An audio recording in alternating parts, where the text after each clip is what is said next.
welcome to a special episode of the Full Moon Show where we're going to kind of go back and take a look at Resistance 2's development and talk about it now. Guys, this is now, a year, almost 2 years later after release. Let's kind of go back to the very beginning. When you were starting Resistance 2, what was the first thing that you knew you had to do with Resistance 2?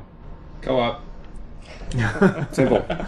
I mean, when we were doing our presentations for Resistance 1 in the very beginning, that was the number one question we got was, why don't you have online co-op? We had co-op, but people wanted to be sure that they could play with their buddies online. Was Resistance originally a trilogy? Well, if we want to go back all the way to the beginning, Resistance was a space opera, and we ended up with a story that involved time travel and I think flying ships through big holes in asteroids. And then when we moved back to Earth and decided to set it in this alternate 1950s universe, I don't think we talked about a trilogy. I don't remember. I don't remember. I think we're just trying to get the first one done. Yeah, that's true. We're thinking about PlayStation 3 launch. Exactly. First-person shooter. We haven't done this in a long time. Let's see if we can actually make a compelling story for one game, right? But just to qualify, I mean, I say this a lot in interviews. We don't ever set out to do a game where the story can't be continued. I mean, we want to create franchises and not just one-off games. Absolutely. Yeah. Let's talk about some of the other focuses, and we're going to get into some of the early decisions that we made. Jeremy Patrick asked on Facebook, how'd you go about choosing which sites and cities would be in the game? Actually, that's one of the most fun aspects, in my opinion, of beginning the game, is when you have a blank canvas and you start thinking about all the cool places you can go. And that's the approach we've taken for a lot of our games in the past. You know, when we talk about Ratchet, it's what planets would be really cool to visit. Yeah. And then, at least from my memories, we start constructing the story and the gameplay around that. Going from making games in 1 year to 2 years was an attempt to make it a little bit easier, but what we ended up doing was expanding the scope for our games. And so for Resistance 2, it had a massive scope, 60-player, multiplayer, 8-player online co-op, really big single-player campaign. 13-hour campaign. Yeah, and so we bit off a lot, and when we took into account the fact that we lost basically 6 months by starting over with our code base, it did create this frantic pace where we were all just trying to get everything in that we could. Instead of saying from the very beginning, okay, we got 12 big ideas for this game, we're going to make them all work, and we got lots of people, so no problem, let's go. Everybody run. Yeah, exactly. Yeah, but I think it's super exciting. I think Insomniac's history, though, is frantically making excellent games. Yeah. And I think it's awesome. It's going to be awesome to see like what we're able to do with 3 years instead of, the Ratchet games were all made in 1 year cycles. Yeah. Now we've shifted to the 2 year, but even that's a small team and a big team. I think that seeing what we can do in 3 years is going to be fantastic.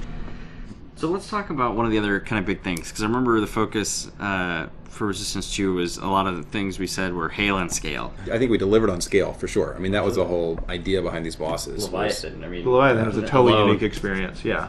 You hadn't, I think, at that point seen anything like that in a first-person shooter. Right. I mean, period. And I don't know if you, even to this point, I don't think you have seen any other shooter attempt something that big. It made a good E3 demonstration, especially for the Insomniacs, who knew exactly what was going on as I was up there on the stage playing. I'm Ted Price, President and CEO of Insomniac Games, and this is Resistance 2. At the time, the Leviathan demo was carefully timed, so that if you messed up, everything would basically come to a grinding halt. And so I was up on stage and we had no backup. It was basically me just playing through the demo, hoping that things were going to go well. And talking at the same time. And talking, yeah. And I got stuck on a couch. And I practiced this thing like 100 times, right? And practiced not getting stuck. And I got stuck on the same damn couch. And I was thinking, okay, I have about a second to get unstuck before the game basically doesn't crash, but ends. And it would have been the worst demo in the history of E3 had that happened. And of course, everyone was in Ratchet, Ratchet conference room at the time watching Tag going, oh my god, oh, he's off the couch. She's off the couch. Yeah. I just felt bad for the environment artist you fired for that.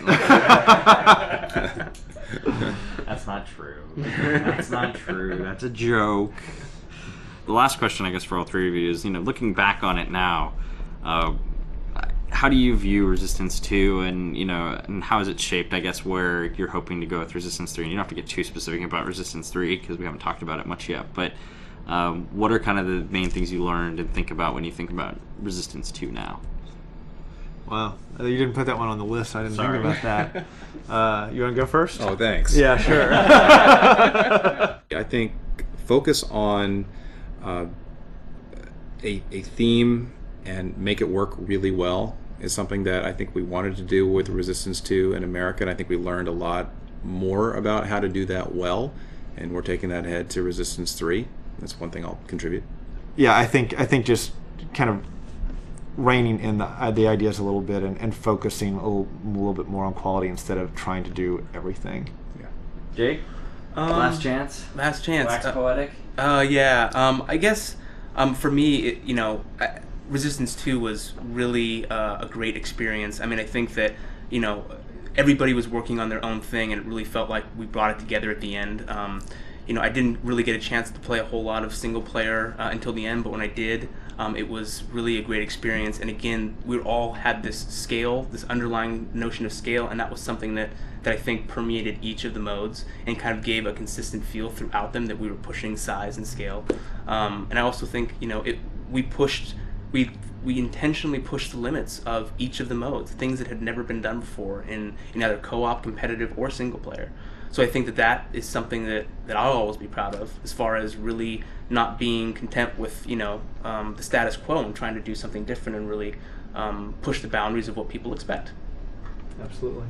Yeah. The only thing I can add to that is I was really happy with how the whole Hale story turned out. I think that from the beginning we were wondering who this guy is, and we set out to make a character with an emotional arc that would create some sort of emotional connection with the person who was playing him.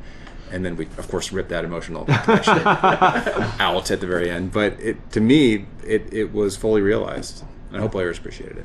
I think given the amount of questions we get about Hale and R3, I would say that came out. Because if people are asking and care, then that means that there was definitely some emotional attachment during Resistance 2, even though he's dead. Well, that's all for this special retrospective episode on Resistance 2. We'll be back soon with another interesting episode about something that we'll think up in the near future, because I don't know what it's going to be next time. But stay tuned soon, and we'll be back next time with another episode of The Full Moon Show. Later. A lot of fun. Yeah. Tyler Campbell says, 10,000 kills trophy. Grrr. This is where I dive under the table and say, not me.